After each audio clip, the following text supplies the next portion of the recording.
The global COVID-19 recovery rate of approximately 97% is comprised majorly of recoveries amongst asymptomatic and mild cases, with a small fraction of recoveries amongst moderate to severe COVID-19 patients.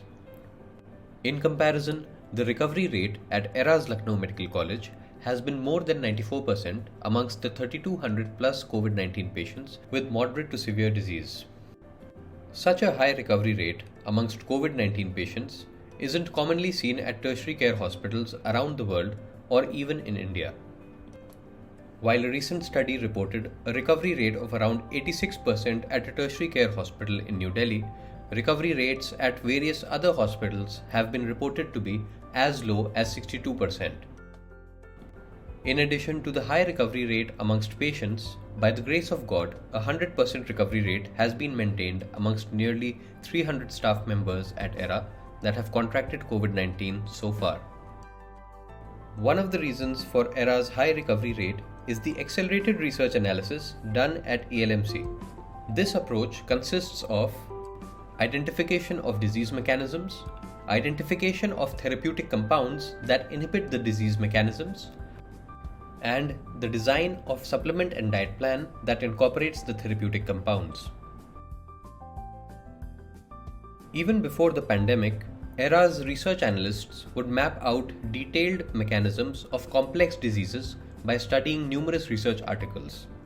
With the start of the pandemic, this team dedicatedly studied hundreds of COVID-19 research articles every day to identify the molecular mechanisms that bring about the cytokine storm and its associated complications.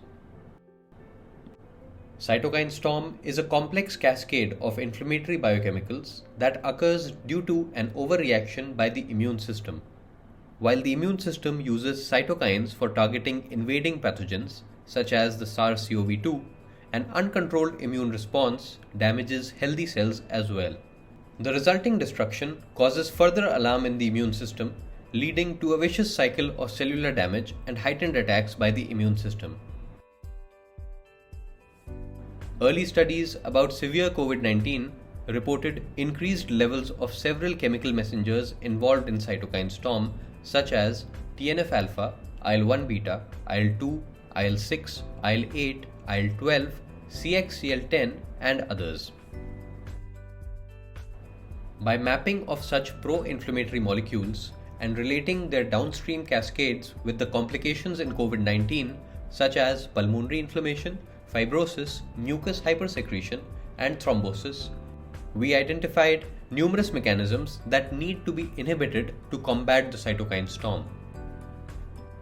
While cytokine storm has a major role in most COVID-19 deaths, it can also leave a lasting impact on the health of recovered COVID-19 patients. Therefore, modulation of immune response seems important even for patients with milder COVID-19. The immunomodulatory drugs listed in the COVID-19 treatment guidelines by the National Institute of Health are corticosteroids, interferons, IL-1 inhibitor, IL-6 inhibitors, and kinase inhibitors. Corticosteroids are recommended only for patients requiring supplemental oxygen or mechanical ventilation. Most of the other drugs are generally not recommended outside of a clinical trial, and no conclusive recommendation is provided for some of them in specific conditions. As a result, there is a need of widely applicable immunomodulators to mitigate the cytokine storm in COVID-19 patients. Having identified the mechanisms of cytokine storm, we at ERA analyzed hundreds of research articles and utilized software developed in collaboration with Criterion Tech to map out the active constituents or compounds found in foods that inhibit key signaling molecules involved in the cytokine storm. Inhibition of these signaling molecules through the use of various active constituents has repeatedly been demonstrated in vivo, in vitro, and even in clinical trials for some of them. These extensively studied active constituents include gingerols and chagols, compounds found in ginger that inhibit TNF-alpha, IL-1 beta, IL-2, IL-6, IL-8, IL-12, and others. Similarly, epigallocatechin gallate or EGCG found in green tea, curcuminoids found in turmeric, cinnamaldehyde found in cinnamon, thymoquinone found in Nigella sativa or kalonji seeds, and vithanolides and vithaferins found in Withania somnifera or ashwagandha. All of these inhibit major signaling molecules involved in the cytokine storm. Moreover, researchers at ERA used molecular docking technique to identify active constituents of green tea and turmeric as one of the most promising inhibitors of the SARS-CoV-2's spike protein. A checklist was therefore prepared for COVID-19 patients to ensure they consume foods containing active constituents that either target the mechanisms of cytokine storm or are potential inhibitors of SARS-CoV-2 viral proteins. One multivitamin and mineral capsule a day was also included in the checklist to ensure availability of micronutrients essential for immune function and recovery. In certain cases, additional supplements such as resveratrol, quercetin, coenzyme Q10, and melatonin were also used due to their role in inhibiting several other mechanisms related to COVID-19 complications. They were particularly used for high-risk patients with comorbidities. The quantities of foods in the checklist were decided based on the daily consumption limit, if any, of either the active constituent or that of the food containing it. The frequency of the foods in the checklist was planned on the basis of time of peak plasma concentration and half-life of the active constituents contained in them. This is because the rates at which the compounds in foods are absorbed, metabolized, or eliminated are different for each compound. It takes 1 to 2 hours for maximum absorption of both EGCG, the active constituent of green tea, and curcumin, the active constituent of turmeric.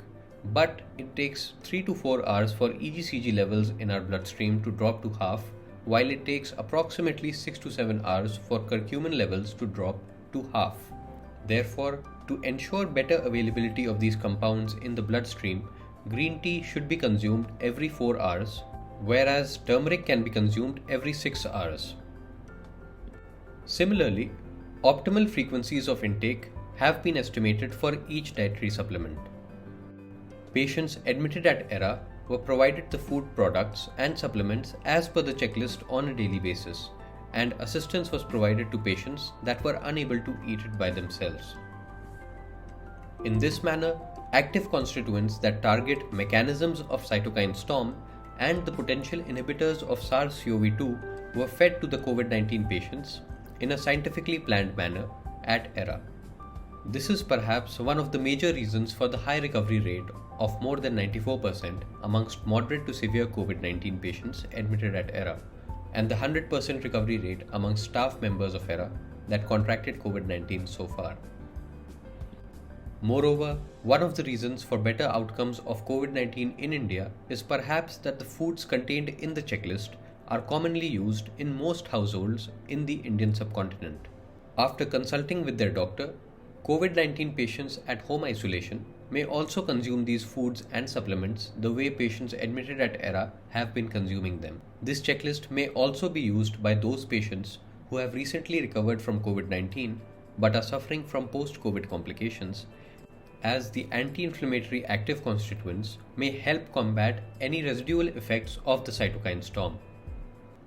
ERA's COVID-19 supplement checklist, consisting of the most basic dietary components known to inhibit major disease mechanisms, can be downloaded from www.erauniversity.in/COVID-19.